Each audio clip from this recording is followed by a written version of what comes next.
Survey भवन्तु सुखिनः survey Santu निरामयाः survey भद्राणि पश्यन्तु मा कश्चित् दुःखभाग् भवेत् मा कश्चित् दुःखभाग् जनः। संसारका सबै प्राणी सुखी हुन्, सबै निरोगी हुन्, सबैतिर राम्रो मात्र देख्न पाइयोस्, कहीं कतै पनि कसैले पनि दुःखको भागी हुन नपरोस्। यो उपनिषदको महान सुक्ति सँगसँगै ती महान अग्रज ऋषि सन्त महर्षि देवता सबैमा म हार्दिक नमन गर्दछु, जसले यो जीवन र जगतका लागि यो संसार पार गर्न सक्ने ज्ञान रूपी अमृत हामीलाई छोडेर जानुभएको छ। यसैगरी यो अत्यन्त त्रासदी यो भयले युक्त भएको समयमा आफूलाई स्थिर राखेर केही सत्संग गर्नुपर्छ, जीवनलाई सार्थक बनाउनुपर्छ भनेर ओमकार टेलिभिजनको यो स्क्रिनलाई हेर्दै आफ्नो जीवनलाई कसरी अगाडि बढाउन सकिन्छ भन्ने चिन्तन गरेर रहनुभएका सबै श्रोतृजनमा म नमन टक्र्याउँदछु। मीठा मीठा भजनका शब्दहरू मित्रहरूले राखिरहनु भएको छ, त्यो टिमलाई म नमन गर्दछु। सदैव श्रोताजनका मन मस्तिष्कमा सचेतना जगाउँदै लागेको ओमकार टेलिभिजनका सबै संयन्त्रमा काम गर्ने सबैजनलाई म स्मरण गर्छु। विशेषतः मुकुन्दजीलाई मेरो स्मरण छ।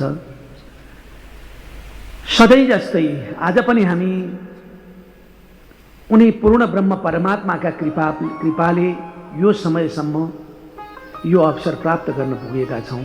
साँच्चै हो, प्रश्वासे नै विश्वास कदा रुद्धो भविष्यति। यो श्वासको केही विश्वास छैन, कतिखेर कसरी रोकिने हो केही थाहा छैन। त अहिलेसम्म यहाँ आइपुगुन्जेलसम्म हामी श्वास चलिरहेको छ, हाम्रो यी हात गोडाहरू चलिरहेका छन्, यो संयन्त्र चलिरहेको छ, सुन्न सक्ने अवस्थामा छौं, बोल्न सक्ने अवस्थामा छौं। यो अवस्था दिने को हो त? जसले यो ब्रह्माण्डको रचना गर्यो, जसले यत्रो विराट संसारलाई तिलको दानु भन्दा पनि सूक्ष्म कुरालाई संयुक्त रूपमा व्यवस्थित गरेर यहाँसम्म लिएर आयो, त्यही पूर्ण ब्रह्मले हामीलाई यहाँसम्म ल्याइ पुर्याएको छ। कसैको केही जोर चल्दैन, आफ्नो तरिकाले हामी कहिले पनि चल्न सक्दैनौं। यदि हामी आफ्नो तरिकाले चल्थ्यौं भने यो वृद्धपन हामीलाई आउने थिएन, यसलाई रोकेर राख्ने थियौं। हामीले हाम्रा हजुरबालाई, हाम्रा हजुरआमालाई, हाम्रा आफन्तहरूलाई छेकेर राख्थ्यौं। हामीले कति मिठो फल दिने आँपको वृक्षलाई फलिरहने बनाउने थियौं हामीले। तर सबैको एउटा अवधि छ, एउटा निश्चित छ, एउटा कालले त्यसलाई निरन्तर चलाइरहन्छ। त्यो चलाउने संयन्त्र त्यो मान्छेको बसमा छैन, यतिसम्म कि यो प्रकृतिको बसमा पनि छैन। त्यसैले यी सम्पूर्ण कुरालाई केले नियन्त्रण गरिरहेको छ? त्यसको नाम ब्रह्म हो, जसले नियन्त्रण गरिरहेको छ। त्यस्तो पूर्ण ब्रह्म परमात्माले हामीलाई आज यो दिनसम्म उपहारमा जीवन दिनुभएको छ।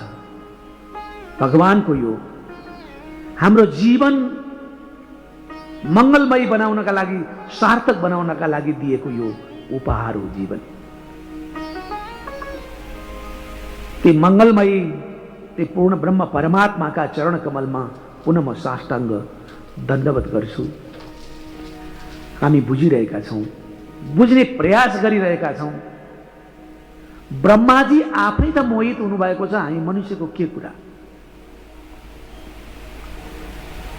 जब कमलबाट पुष्प निस्कियो, त्यो पुष्पमाथि ब्रह्माजीको उत्पत्ति भयो, उहाँ छक्क पर्नुभयो। म को हुँ भनेर खोज्नुभयो उहाँले। म को हुँ? त्यो नै एउटा लीला हो। संसारका हरेक मनुष्यलाई जसरी कमलको पुष्पमा आउनुभएको ब्रह्माजीले आफूलाई म को हुँ भनेर खोजी गर्न कोसिस गर्नु हो, त्यसरी नै तपाईँले पनि खोजी गर्नुपर्छ म को हुँ भनेर भन्ने एउटा लीला देखाउनु हो। म को हुँ भनेर ब्रह्माजीले आफूलाई हेर्दाखेरि पत्ता लागेन, म को हुँ। त्यसैले विचार गर्नुभयो, म कहाँबाट आएँ, म कहाँबाट आएँ। त्यो आएको ठाउँ पत्ता लगाउनु पर्यो नि, मूल ठाउँ। म कहाँबाट यहाँसम्म आइपुगेँ। त्यसपछि आफू आएको ठाउँ खोजी गर्न यसो हेर्नुभयो, एउटा वृक्ष देख्नुभयो, पुष्प, जो कमल वृक्ष थियो। त्यहाँ बसेर खोजी गर्नुभयो। तल आउनुभयो, जरा देख्नु भएन। माथि जानुभयो, कति फैलिएको छ त्यो पनि थाहा भएन। आफू बसेको ठाउँमा अब म के गरौँ, मैले आफैलाई चिनिनँ। म कहाँबाट आएको हुँ त्यो पनि मैले चाल पाइनँ। म किन आएँ यो पनि मैले चाल पाएको छैन। अब म के गरौँ त भनेर ब्रह्माजीले विचार गर्नु। विचार कतिखेर गरिन्छ विचार गर्नुहोस् त। हरेक कुराको निष्कर्ष चिन्तनबाट हुन्छ। उहाँले विचार गर्नुभयो, यसरी भएन, मैले त बाहिर पो खोजिरहेको रहेछु। कमल वृक्षलाई खोजेँ, यो कहाँबाट आएको भनेर तल गएँ, त्यो पनि भेटिनँ। कहाँबाट आएको त्यो पनि भेटिनँ। त्यसैले अब मैले कसरी खोज्ने त भन्ने विचार गरेपछि आँखा बन्द गर्नुभयो, ज्ञान मुद्रा धारण गर्नुभयो र खोज्न लाग्नुभयो आफै भित्र। जब उहाँले आँखा बन्द गरेर जब खोज्न सुरु गर्नुभयो, त्यहाँ एउटा यस्तो ध्वनि आयो। त्यो ध्वनि थियो ओमकार ध्वनि। सारा जलामय पृथ्वी, त्यहाँ बीचमा एउटा कमलको वृक्ष, कमल त्यहाँ आफू बस्नु भएको छ। त्यहाँ एउटा यस्तो आवाज आयो कि ओमकार आवाज आयो। ओ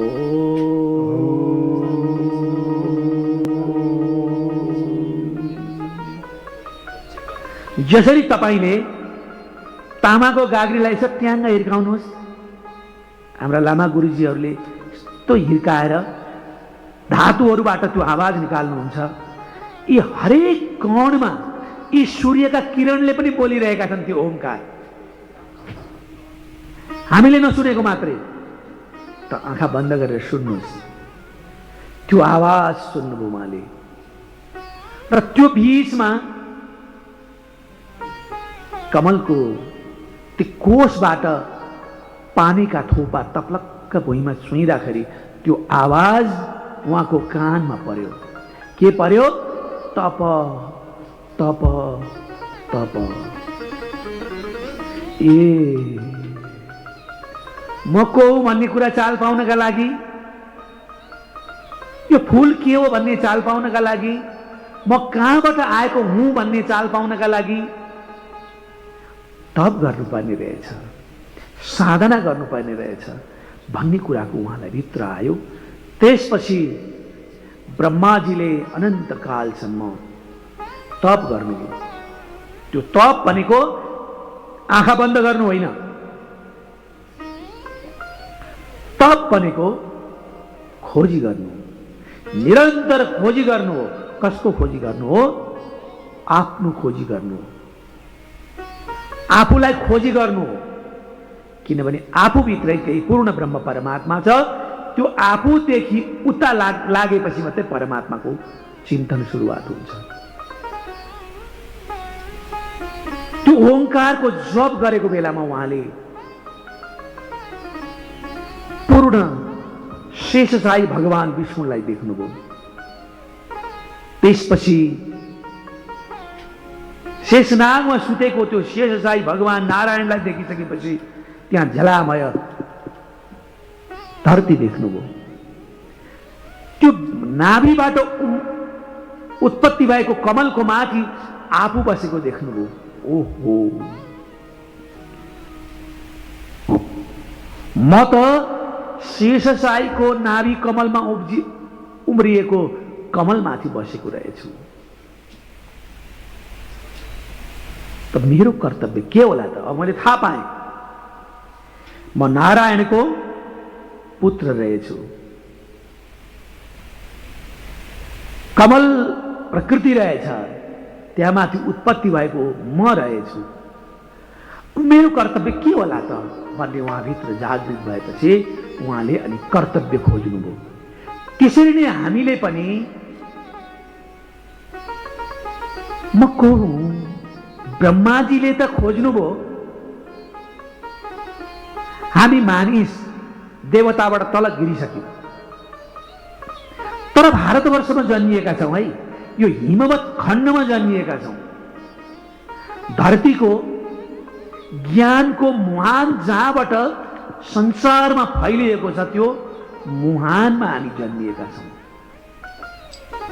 मैले हिजो यहाँहरूसँग निवेदन गरेको छु, त्यो नाभि कमलबाट ब्रह्मा उत्पत्ति भएको ठाउँ भनेको नै भारतवर्ष हो। यो मैले बढाइ चढाइ गरेर भनेको होइन, भागवत महापुराणले भनेको छ। त मैले भागवत त कति सुन्नुभयो होला नि। जसलाई नामै के राखियो? अझ नाभ पर्छ। त्यो नाभि कमलबाट अझ भनेको ब्रह्माजीलाई उत्पत्ति गराएको ठाउँ नै भारतवर्ष हो। यो हिमाल वर्षका नामले पनि प्रसिद्ध छ।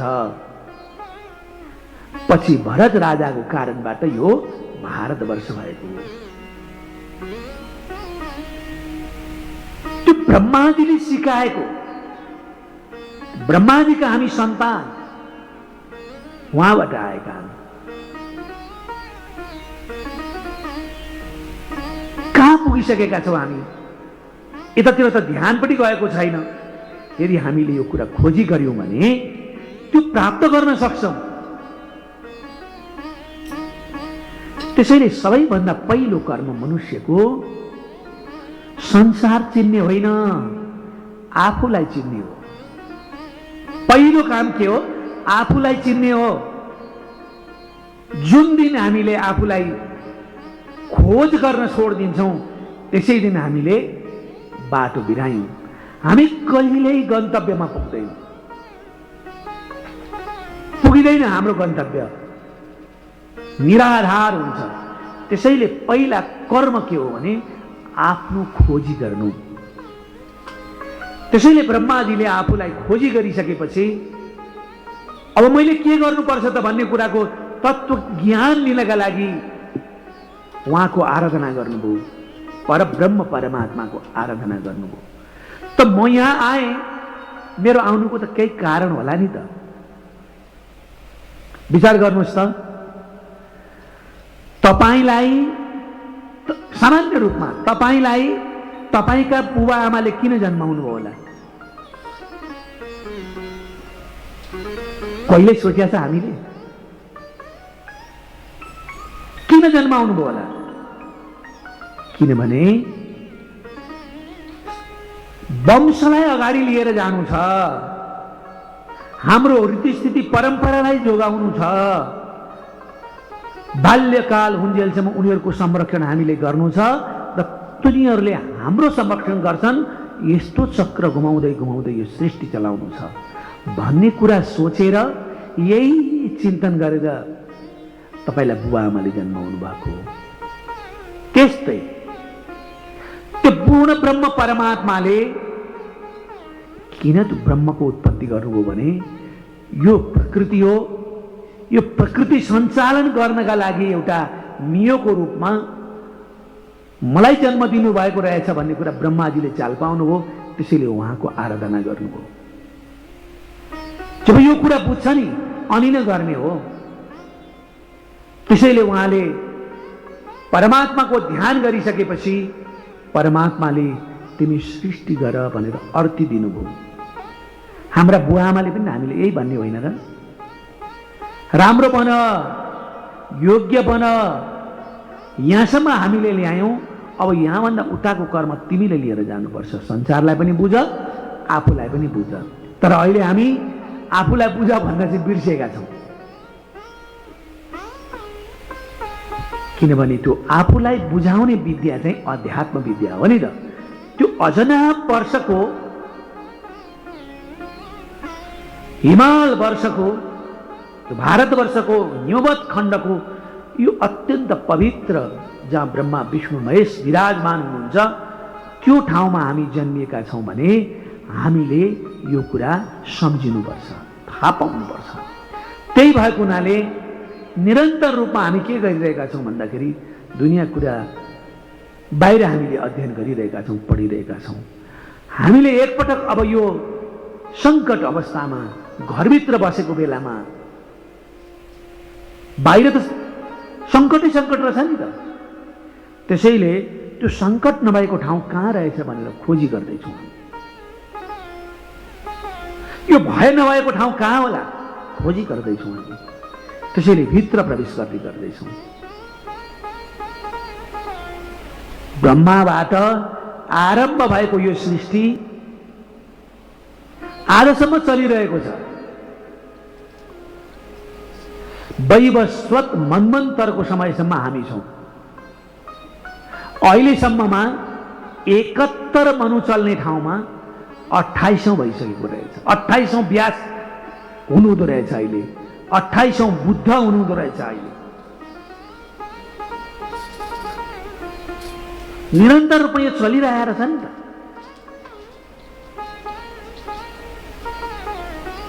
त्यही भएको हुनाले यो चलिरहने प्रक्रियामा व्यास 28औं हुनुहुँदो रहेछ, बुद्ध 28औं हुनुहुँदो रहेछ।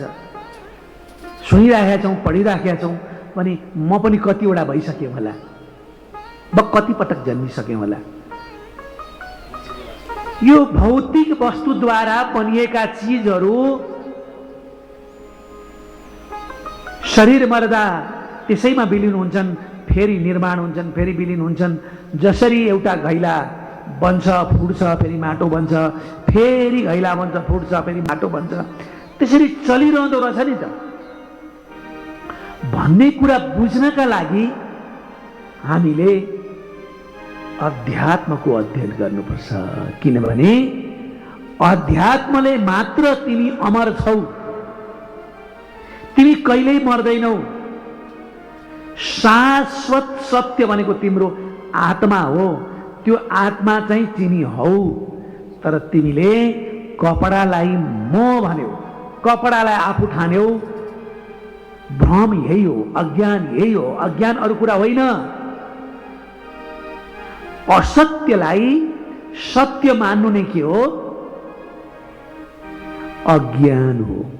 त्यसैले तिमी अज्ञानका कुराहरू अध्ययन गर्दैछौ, ज्ञानको कुरा अध्ययन गर।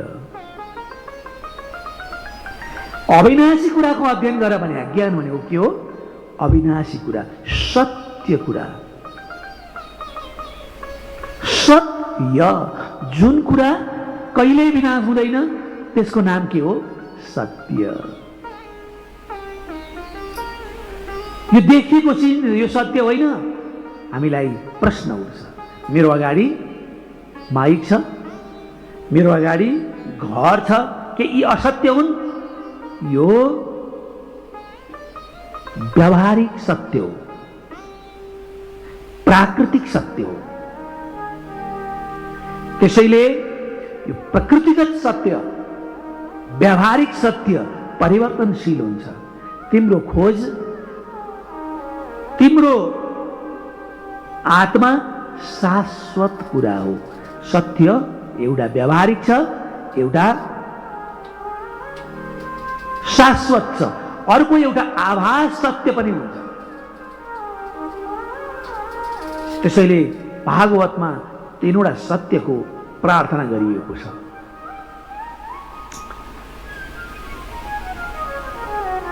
तिमीलाई बुवा आमाले जन्म दिएको पनि सत्य हो, तर तिमी जन्म मरणदेखि बाहिर छौ है, त्यो आत्मा हो, त्यो पनि सत्य हो। जसरी खाटामा सुतेको बेलामा खाटामा सुतेको पनि सत्य हो, सपनामा चोरहरूले खेद्दाखेरि आफू भागेको पनि सत्य हो। विचार गरौँ। त्यसलाई हेरिरहने त्यो खाटामा सुतेकोलाई पनि चाल पाउने, सपनामा भागेकोलाई पनि चाल पाउने वाला जुन दृष्टि छ नि, त्यो जसले देखिरहेछ नि, त्यो परम सत्य हो। त्यसैले त्यो परम सत्य चाहिँ आत्मा हो। त्यो आत्मा तिमी हौ। त्यसैले तिमीतिर फर्केर तिमीले आफूलाई खोज। किन मैले त्यसो भनेको भन्दाखेरि तिमी भारतवर्षमा जन्मिएका छौ, तिमी हिमाल वर्षमा जन्मिएका छौ, तिमी अजनाब वर्षमा जन्मिएका छौ। यो ठाउँको धर्म नै यही हो, यो ठाउँको कर्म नै यही हो। त्यसैले तिमीले यी कुरा खोज्नुपर्छ भन्ने कुरा हामीलाई हाम्रा वेद आदि शास्त्रले बताए। त्यही सत्यको खोजका लागि हामी चिन्तन गरिरहेका छौँ, बारम्बार कोसिस गरिरहेका छौँ। प्रकृति भन्यौँ, त्यसपछि पुरुष भन्यौँ, पुरुष आत्मा रहेछ। प्रकृति त्यो आत्माको आश्रय स्थल रहेछ। आत्मा बाहिर देखिनका लागि प्रकृतिको साथमा बाहिर आउँदो रहेछ। म बाहिर आउनका लागि शरीर चाहियो मलाई, तर शरीर भएन भने म हुन्छु, तर म काम गर्न सक्दिनँ। त्यसैले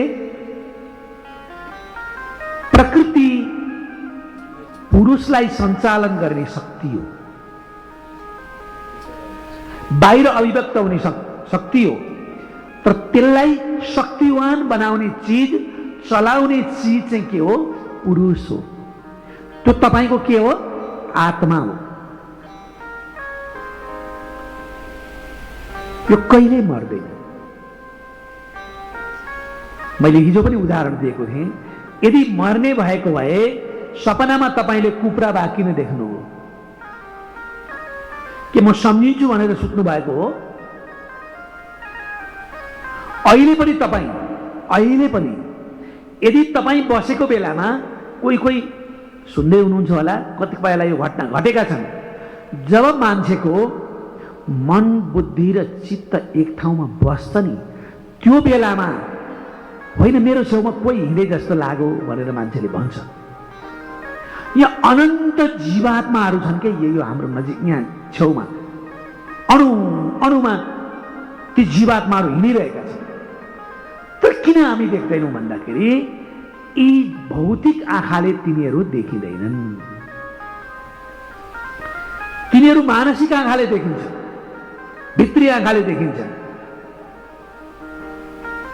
कति बेला देखिन्छ? सबैले किन देखिँदैन भन्दाखेरि जति बेला हाम्रो मन बुद्धि र चित्त एक ठाउँमा बसेको हुन्छ, त्यसको नाम हो ध्यान। त्यो बेलामा ती कुराहरू देख्छन्। त्यसैले ध्यान गर्नेहरूले सूक्ष्म आत्मासँग कुरा गर्छन्। सिद्ध व्यक्तित्वहरू पनि अहिले यहाँ छन्, घुमिरहेका छन्, तपाईको अगाडि बसिरहेका छन्। याद गर्नुहोस्, तपाईँ श्राद्ध किन गर्नुहुन्छ? किन गर्नुहुन्छ भने दुई खालका मान्छे छौँ हामी। एकजनाले के भन्छ, मेरो बुवाले गर्नुहुन्थ्यो त्यसैले मैले पनि गरिदिएको भन्नुहुन्छ। एक खालको मान्छे हुनुहुन्छ, किनभने आत्मा मर्दैन, उहाँहरूलाई मैले भोजन गराउनुपर्छ भनेर गर्छ। त्यो सूक्ष्म शरीर एक वर्ष, हाम्रो एक वर्ष हुँदाखेरि ठपक्क तपाईँकोमा आइपुग्नुहुन्छ, आउनुहुन्छ, तर तपाईँको घरको ढोकाभन्दा भित्र प्रवेश गर्नुहुन्न। यो ध्यान दिनुहोस्। श्राद्धका दिन त्यो सूक्ष्म शरीर आउँछ, त्यसलाई भोजन गराउनु। उसको भोजन हाम्रो जस्तो हरेक पटक हुँदैन। उस एक पटक भोजन गर्छ, वर्षमा एक पटक। हाम्रो एक वर्षमा उसले एक पटक भोजन गर्छ। अनि आफ्नो लोकबाट अर्को लोकमा जानका लागि दोस्रो पटक उसले भोजन गर्छ। त्यो सो र श्राद्ध। त्यो लोक परिवर्तन हुन्छ क्या, पितृहरूको पनि अनेक लोकहरू छन्, दुई पटक हुन्छ। र तिनीहरू आएका हुन्छन्, देख्दैन, किनभने मनका आँखा खोलिएका छैनन्। त्यो मर्दैन, त्यही भएर श्राद्ध गरे। त्यो तपाईँ नै हो, तपाईँको पिता तपाईँ नै हो। हिजो यसलाई मैले स्पष्ट गरिसकेका छ। यदि तपाईँ श्राद्ध गर्नुहुन्न भने त्यो अगाडि उभिएको सूक्ष्म शरीरले उसले हेरिरहेको हुन्छ। धिक्कार छ तपाईँलाई। भारतवर्षमा जन्मियो, अब यहाँ प्राप्त भइसकेपछि जीवनलाई मुक्त गर्ने, ज्ञान प्राप्त गर्ने जीवन चोला दिएर यहाँ आयो। आज आफ्नै पितालाई, आफ्नै माताका लागि सम्झिँदैन, ऊ श्राद्ध गर्दैन। श्राद्ध भनेको श्रद्धापूर्वक पितृका लागि गरिने कर्म। जब गुरुले ढोकाबाट समातेर लिएर आउनुहुन्छ अनि मात्रै पितृ आउनुहुन्छ। अब त्यहाँ गुरु उठेर जानु पर्दैन, सङ्कल्प हुन्छ त्यो। त्यसैले श्राद्धलाई तपाईँले सामान्य ठान्नुभयो, भौतिक कुरा हो, हजुरबाले गर्थे मैले पनि गरिदिएको हो भन्ने ठान्नु हो भने तपाईँको पैसाको पनि नाश हो, तपाईँको समयको पनि नाश हो। त्यो हुँदाहुँदै पनि तपाईँको सन्तानको, तपाईँको धनको पनि नाश हो। त्यो सत्य कुरा हो। किनभने तपाईँलाई जे दिन्छन् त्यो पितृहरूले दिन्छन्। धन सम्पत्ति दिने क्षमता पितृहरूको हो। जसले आमा बुबालाई रुवाएर बसेको छ नि, त्यो कङ्गालै हो र कङ्गाल हुन्छ नै। अहिले उसको अगाडि तपाईँ धन सम्पत्ति देख्नु होला, तर त्यो हिजो गरेको कर्मको कारणबाट उसले उपभोग गरिरहेको छ। अब ऊ कङ्गाल हुनेवाला छ। त्यसैले त्यो सूक्ष्म शरीर नमर्ने भएको हुनाले हामीले श्राद्ध गरेको। त्यो तिथिका दिन, आफू बितेको तिथिका दिन उनले यहाँ उपस्थित हुन्छ। हरेक सन्तानको घरको ढोकामा गएर ऊ बस्छ। त्यतिखेर सन्तान न श्राद्ध गर्छन् न पितृलाई सम्झिन्छन्। त्यतिखेर उनीहरूले धन्यवाद दिँदैनन्। त्यतिखेरै तपाईँको सम्पत्तिको क्षय सुरु हुन्छ, तपाईँका सन्तानको क्षय सुरु हुन्छ। त्यो तपाईँ नै हो, मैले अघि भने। त्यसैले त्यो सूक्ष्म शरीर मर्दैन। हिजो हामीले सूक्ष्म शरीरको कुरा गरेका थियौँ। धेरैजनाका लागि यी कुराहरू गर्दाखेरि अलिकति अप्ठ्यारो हुनसक्छ। हामी गम्भीर चिन्तन गरिरहेको भएको हुनाले यी कुराहरू मैले दोहोऱ्याएको हुँ। र हामी कहाँ छौँ त्यो कुरा पत्ता लगाउनु पर्यो नि त। पहिला त्यो कुरा पत्ता लगाउनु पर्यो। जहाँ अमृतै अमृत छ, तर यहाँ आएर विषय विष खोजिरहेका छौँ भने अनि हामी निरोगी कसरी हुन सक्छौँ? त्यसैले त्यो अमृत भनेको ज्ञान हो। त्यसैले यो ज्ञानको खोज किन गर्दैछौँ भने हामी आत्मा चिन्नका लागि। किन आत्मा चिन्दैछौँ भन्दा म चाहिँ त्यही आत्मा हो। आप रुख हो कि त्यो रुखभित्रको बीज हो? विचार गर्नुहोस् त। तपाईँले देखेको त्यो विराट पिपलको रुख एउटा त्यो पिपलको दानाभित्रको सानो दानामा अटेर बसेको छ कि छैन? त्यो सानो दानाभित्र त्यो अटेर बसेको छ। त्यस्तै त्यो आत्मा सर्वत्र व्यापक छ, तर तपाईँको शरीर चलाउनका लागि तपाईँको ब्रह्मरन्ध्रमा गएर बसेको छ। अहिले त्यो तपाईँ हो नि त, त्यसको कारणबाट तपाईँ चल्दै हुनुहुन्छ, त्यही आएको हो। तर के कारणबाट आयो? प्रकृतिको कारणबाट आयो। देखिनका लागि के आउनु पर्यो? प्रकृति आउनु पर्यो। त्यही भएको हुनाले तपाईको यो भौतिक शरीर पृथ्वी, जल, तेज, वायु, आकाशबाट बनेको छ। हिजो मैले भनिहालेँ, यहाँभित्रको शरीर तपाईका इन्द्रिय, तपाईको प्राण। प्राण एउटा यस्तो शक्ति हो जसमा चेतना रहन्छ। वायु यो हावा पनि हो, तर बाहिरको मान्छे मरिसकेपछि बाहिरको हावा ल्याएर हाल्दाखेरि मान्छे बाँच्छ? वायु त वायु नै हो, तर त्यो वायुमा चेतन शक्ति छ, जहाँबाट हामी भित्र बाहिर गरिरहेका छौँ। त्यही प्राणसँगै बाहिर निस्किने हो हाम्रो आत्मा। त्यसैले यो श्वास फेर्ने, यो श्वासमा बस्ने त्यो चेतन शक्ति कसले हेर्ने प्रयास गर्यो? विचार गर्नुहोस् त, कसले खोज्ने प्रयास गर्यो? चन्द्रमा पुगेर के भयो? उसले पनि जीवन छोड्दैछ भने त्यो श्वासमा चल्नेवाला सूक्ष्म शरीर स्वतः चन्द्रमामा जान सक्छ, विभिन्न लोकहरू घुम्न सक्छ।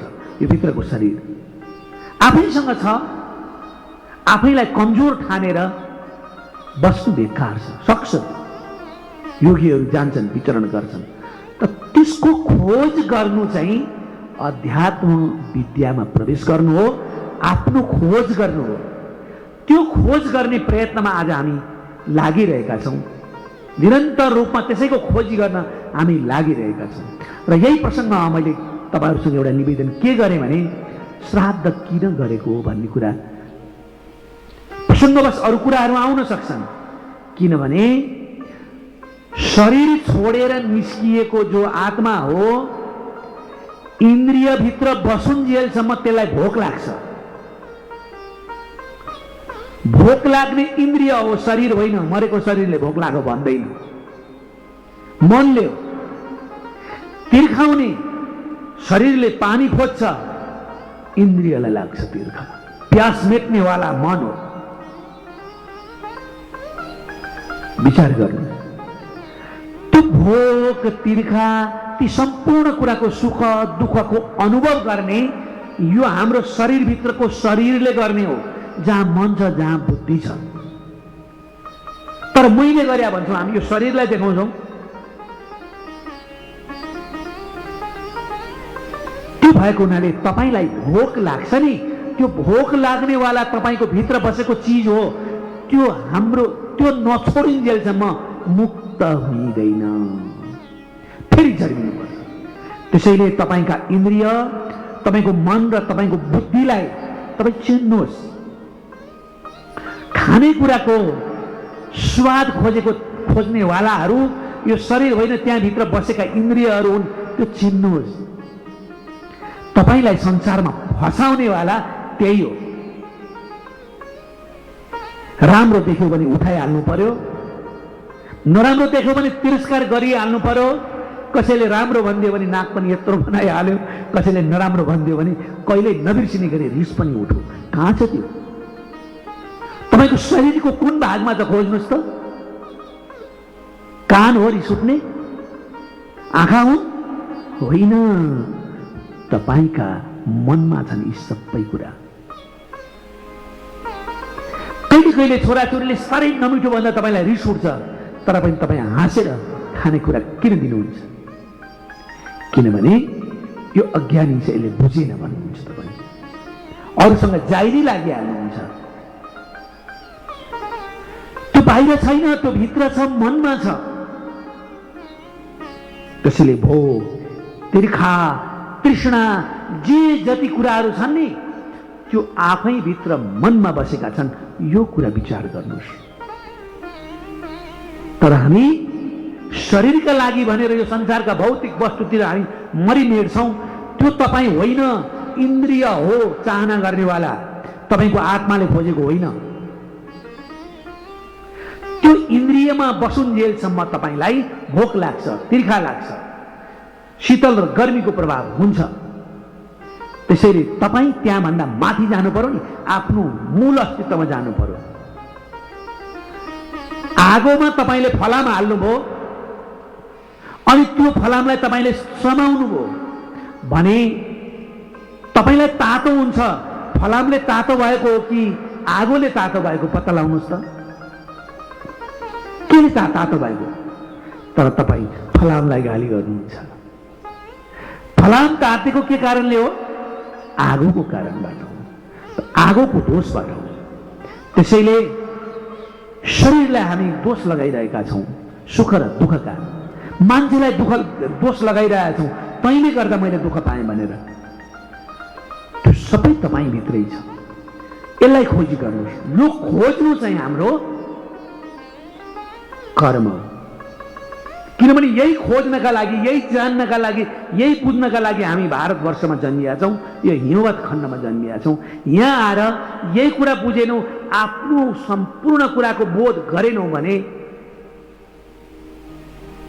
यो सब वितण्डा मात्रै हुनेछ, बेकार हुनेछ, निराधार अन्धकारमा हामी जानेछौँ। त्यही भएको हुनाले हामीलाई शास्त्रहरूले आफैतिर फर्किनका लागि अध्यात्म विद्या, अधि आत्मा, भित्र फर्केर चिन्तन गर भनेर सिकाउँछन्। यो शिक्षा अहिले कम भएको हुनाले हामी तडपिएका छौँ। पानी नहुँदा माछो जसरी तडपिन्छ, हामी त्यसरी नै तडपिरहेका छौँ। यो नबुझ्दा म शाश्वत सत्य हुँ भन्ने कुराको बोध भएको भए तडपिने थिएन। यो चिन्तन गर्ने हामी प्रक्रियामा छौँ अहिले। हिजो भनेका कुराहरूलाई यहाँले केही न केही चिन्तन गरिराख्नु भएको छ भने अब तपाईँ भित्र प्रवेश गर्दै हुनुहुन्छ है। तपाईँ भित्र प्रवेश गर्दै हुनुहुन्छ, आत्मातिर जाँदै हुनुहुन्छ। आत्मातिर जानु अगाडि तपाईँले के बुझ्नु पर्यो भन्दाखेरि भोक लाग्नेवाला, तिर्खा लाग्नेवाला, मिठो नमिठो भन्नेवाला यो शरीर होइन रहेछ। यो शरीरभित्रका इन्द्रियहरू रहेछन्, अर्को शरीर रहेछ भन्ने कुरा तपाईँ बुझ्दै हुनुहुन्छ होइन र? त्यसैले अब हामी अझ गम्भीर विषयभित्र प्रवेश गर्न लागेका छौँ। तपाईँलाई यी सुन्दाखेरि अलिक दिक्क पनि लागिरहेको हुन सक्ला, तर यो कुरा बुझ्नै पर्छ। भजन पनि तपाईँहरूले सुन्दै गर्नुपर्छ, त्यसले तपाईँलाई बिउजाउँदै गर्छ। तर विचार गर्नुहोस्, भजनमा प्रवेश गर्नु अगाडि म तपाईँलाई एउटा ठाउँमा पुर्याउँछु कि के बुझ्नु पर्यो भन्दाखेरि तपाईँलाई मिठो लाग्ने कुरा जिब्रोलाई होइन, त्यो जिब्रोमा बसेको इन्द्रियलाई हो। तपाईँलाई फसाउनेवाला त्यही हो। त्यो मनले चलेको छ, त्यो मनभन्दा माथि जानुभयो भने तपाईँलाई यस्ता विषयले तान्दैनन्। तपाईँ त्योभन्दा माथिको चिज हो, तर तपाईँ अल्मलिनुभयो, तपाईँ झुक्किनुभयो। त्यसैले तपाईँ नझुक्किनुहोस् भनेर चेतना प्रदान गर्नका लागि, त्यो ज्ञान प्रदान गर्नका लागि हामीलाई अध्यात्म विद्या, स्मृति शास्त्र, पुराण शास्त्रहरू हाम्रा अगाडि तयार भएका हुन्। त्यसैले ज्ञानेन्द्रियहरू जब विषयतिर जान्छन् र मनलाई पनि लिएर आउँछन्, तपाईँ संसारमा रमाउनुहुन्छ। संसारलाई नि तपाईँलाई प्रिय लाग्छ, संसारिक विषय वस्तुमा नि तपाईँलाई सुख लाग्छ। तर ती के हुन्छन्? क्षणिक हुन्छन्, एकैछिनमा नाश हुनेवाला हुन्छन्। मिठो त जिब्रोमा बसुन्जेल भने त हो नि, होइन र? त्यति हो। एक छिनका लागि तपाईँ सारा जीवन खर्चिदिनुहुन्छ तपाईँले। त्यसैले त्यसबाट बाहिर आउनुहोस्, इन्द्रियभन्दा बाहिर आउनुहोस्। किनभने तपाईँ त्यो इन्द्रियभन्दा बाहिरको चिज हो है भन्ने कुरा हामी बुझ्ने प्रयास गर्दैछौँ। जीवनलाई बुझ्नका लागि, तपाईँलाई बुझ्नका लागि हिजोको स्रोतभन्दा अलिकति भिन्न स्रोतले हामी बुझ्न खोज्दैछौँ। त्यो सुख कहाँ छ? जो हामी सुख भनिरहेका छौँ त्यही बुझाउनेमा प्रयास गरिरहेको छु। एउटा मिठो भजन श्रवण गर्नुहोस् र आफूलाई चङ्गा बनाउनुहोस् अनि त्यसभित्र प्रवेश गरौँ। ओम धोका होला